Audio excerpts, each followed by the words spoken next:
2-3 দিন দিয়াৰ পিছত 2-3 দিন আমি পানী পাইছো। তাৰ পিছত আজিলৈকে ইমান দিন হ'ল মানে পানীও পোৱা নাই আৰু এইবিলাক সব ভাঙি চিঙি গ'ল। কামটো প্ৰথম যিটো সিহঁতে কৰিছে তেতিয়াতো 3-4 দিন ভালেই গৈছে, তাৰ পিছত আৰু খবৰ লোৱা নাই সিহঁতে। চিঙি মাৰি 2020 আৰু 21 চনত বনাইছিলে, তাৰ পিছৰ পৰা আপোনালোকে আমি ভালকৈ 3-4 দিন পানী পাইছো, কিন্তু পানী খাব পৰা নাই। বেয়া পানী, দুৰ্গন্ধ বেয়া পানী নাই পোৱা। এতিয়া বন্ধ হৈ আছে, নষ্ট হৈ আছে সব। ঘৰে ঘৰে যিসমূহ তেওঁলোকে নল পুতিছিলে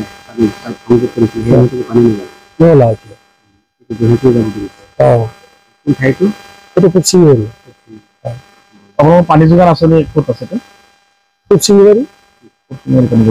যদি কি আহ্বান জনাব যেতিয়া তেওঁলোকে বনাই থোৱাৰ পিছত আজিলৈকে ৰাইজক পানী লাভ কৰা নাই, এতিয়া মানে এইটো ভালকৈ মানে পানী খাবৰ ব্যৱস্থা কৰি দিব লাগিব। এইটো আমি ৰাইজৰ ফালে কৈ আছো যে এইটো গভৰ্ণমেণ্টে যাতে আমাক আকৌ এইটো ৰিপেয়াৰিং কৰি ভালকৈ পানী খাবলৈ এটা ব্যৱস্থা কৰি দিয়ে।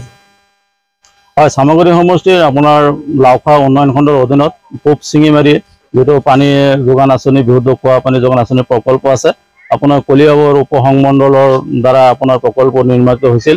আৰু এই নিৰ্মাণ কাৰ্য হোৱাৰ পৰাই আজিলৈকে আপোনাৰ গয়া ৰাইজে এগিলাচ বিশুদ্ধ খোৱা পানী খাব পৰা নাই।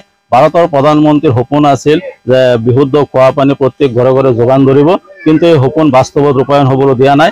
যিটো বিভাগৰ মন্ত্ৰী আছে জয়ন্ত মল্ল বৰুৱা, তেখেতে ব্যৰ্থ হোৱা বুলি আমি ক'ব পাৰোঁ। কাৰণ এইটো বিভাগত এনেকুৱা দুৰ্নীতি চলিছে, আজি চাওক কোটি কোটি টকা খৰচ কৰি আমাৰ গয়া ৰাইজে এগিলাচ পানী, বিশুদ্ধ খোৱা পানী এতিয়া খাবলৈ বাধ্য হোৱা নাই।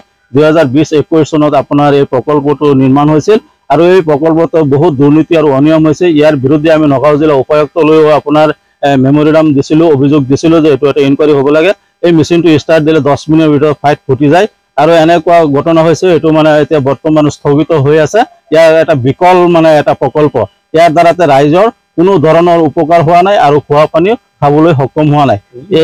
যিসমূহ পাইপ তেওঁলোকে ঘৰে ঘৰে যোগান ধৰিছিলে সেইসমূহ এতিয়া ঠিক আছে নে নাই? এইবিলাক মানে উঘলি পৰি গৈছে। মোৰ ঘৰৰ আগতে এটা আপোনালোকে নিশ্চয় গ'লে চাব পাৰিব, যিটো মানে আপোনাৰ পাইপ ঘৰৰ আগত যিটো আপোনাৰ খুঁটি পুতিছিল, এই খুঁটিবিলাক এনেকুৱা দুৰ্বল, আপোনাৰ এটা পাইপত অলপমান মানে বালি দি আপোনাৰ থৈ দিছে। বহুত মানে আপোনাৰ খুঁটি মানে এনে নিজে নিজে উৰি পৰি গৈছে।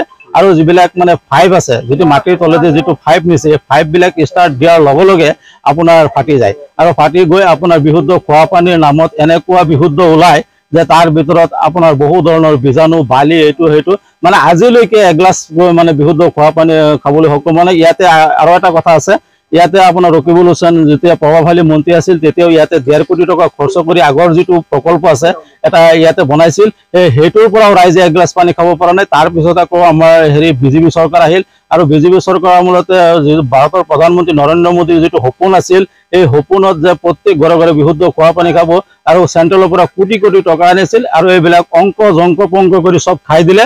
ৰাইজৰ কোনো উপকাৰ হোৱা নাই। এনেকুৱা মানে বস্তু লগাইছে যিবিলাক মানে বিকল হোৱা বস্তু। আজিলৈকে মই নিজে ভুক্তভোগী, মই এজন পূব চিঙিমাৰী বাসিন্দা হওঁ, আজিলৈকে ইয়াৰ দ্বাৰাতে এক গ্লাছ পানী আমাৰ পৰিয়ালে খাব পৰা নাই, আমাৰ গাঁৱৰ পৰিয়ালেও খাব পৰা নাই।